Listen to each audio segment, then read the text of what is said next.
Hello everyone. Today we are going to study the story A Cup of Tea by Katherine Mansfield. The story is taken from Mansfield's collection The Dove's Nest and Other Stories. If you have not subscribed to my channel yet, do subscribe my channel.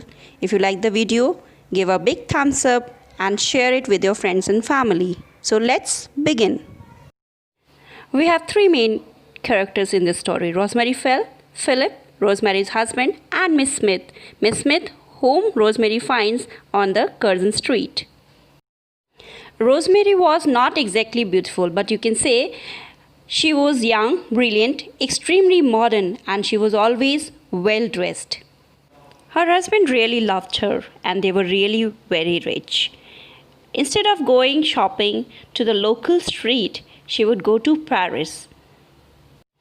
One day, Rosemary was buying something in a little antique shop, her favorite shop in Curzon Street, and she liked a box with such a glaze that it looked as if baked in cream.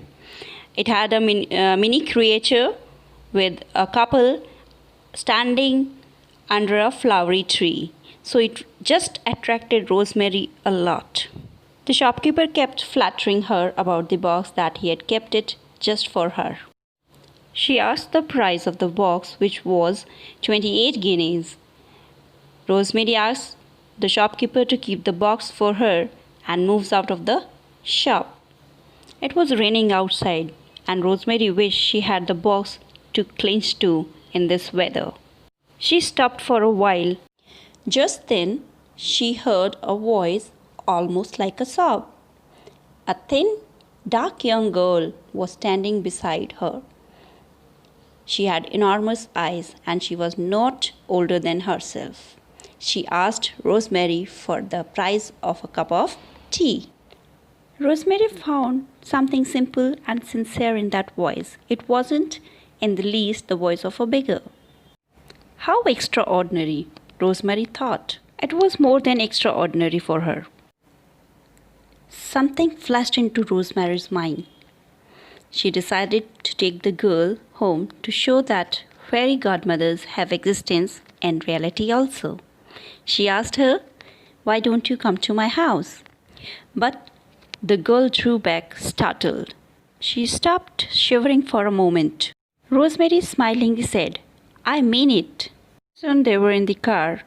When they reached home, Rosemary almost forced the girl to step inside the hall. Then she takes off the hat and coat she was wearing.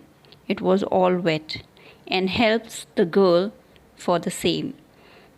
Rosemary was trying to make the girl comfortable in her house, but she asked for a cup of tea. The girl says, "I'm very sorry, madam, but I'm going to faint. I shall go off, madam, if I don't have something." Rosemary felt sorry to forget the girl's condition. Rosemary rushed to the bell. She rang the bell. "Tea, tea at once, and some brandy immediately." She ordered tea and brandy for her, and when it arrived, she served herself to the girl. Rosemary pretended not to see the little creature eat her drink. She lit a fresh cigarette. Just then, the door handle turned. Philip enters the room and feels sorry for disturbing them. Rosemary tries to introduce the girl to her husband and tell him everything, but she had not asked her the name. She looks at the girl about her name. The girl meekly says, "Miss Smith." Philip asked Rosemary to come and meet him in the library. He inquires his wife more about the girl and her whereabouts. Rosemary tells her husband about her plan to bring the girl to her house. Philip brooded over the matter. Initially, he objects about her plan, but Rosemary retorts. She says she is just being nice to her. Then suddenly Philip says, "She is so astonishingly pretty." This was something unexpected. Rosemary is shocked to hear this. She went out of the library mumbling, "Pretty? Lovely? Astonishingly pretty? She didn't go to the bedroom directly, but to her writing room.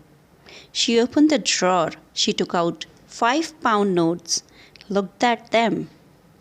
She kept 2 back.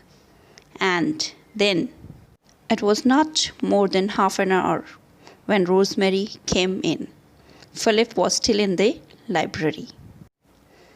She leaned against the door, looked at him with her dazzled, exotic gaze, and said, "Miss Smith won't dine with us tonight."